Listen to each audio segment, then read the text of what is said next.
தமிழ்நாடு மின் விநியோக கழகம் வெளியிட்டுள்ள புதிய வரைவு உத்தரவு மாநிலம் முழுவதும் பணிபுரியும் கிட்டத்தட்ட 50,000 ஊழியர்களின் பணிச்சுமையை 30% அதிகரித்திருக்கிறது.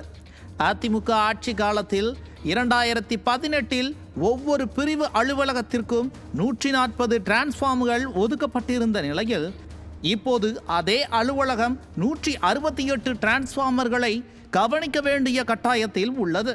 மீட்டர் கணக்கெடுப்பு, கட்டண வசூல், பராமரிப்பு போன்ற அனைத்து களப்பணிகளிலும் 20% முதல் 30% வரை கூடுதல் சுமை திணிக்கப்பட்டுள்ளது.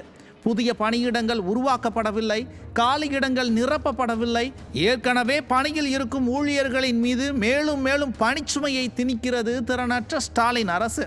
மேலும் கடந்த 4 ஆண்டுகளாக 10,000 கேங்மேன்கள் பணிபுரிந்தும் அவர்களுக்கு அதிகாரப்பூர்வ அங்கீகாரம் வழங்கப்படவில்லை. பலமுறை கோரிக்கை விடுத்தும் திமுக அரசு அவர்களை கள உதவியாளர்களாக பதவி உயர்த்த மறுக்கிறது. ஊழியர்களின் எண்ணிக்கையை அதிகரிக்காமல் பணிச்சுமையை உயர்த்துவது மின்தடைகள் மற்றும் பழுதுபார்ப்பில் தாமதத்தை மட்டுமே ஏற்படுத்தும் என அச்சம் தெரிவிக்கின்றனர் பொதுமக்கள். ஊழியர்களின் நலனிலும் அக்கறை செலுத்தாமல் பொதுமக்களின் நலனிலும் அக்கறையின்றி நிதி நெருக்கடியில் தள்ளாடி கொண்டிருக்கிறது திறனற்ற மாடல் அரசு. ஆட்சிக்கு வந்தால் மாதந்தோறும் மின்கட்டணம் வசூலிக்கப்படும் என்று சொன்னவர்கள் ஆட்சிக்கு வந்ததும் ஊழியர் பற்றாக்குறை என சாக்குப்போக்கு சொல்லிக் கொண்டிருக்கிறார்கள். இப்போது ஊழியர் பற்றாக்குறையை தீர்க்காமல் மேலும் மேலும் நிர்வாகத்தை சீர்குலைத்துக் கொண்டிருக்கிறார்கள் என வேதனை தெரிவிக்கின்றனர் மின்வாரிய ஊழியர்கள்.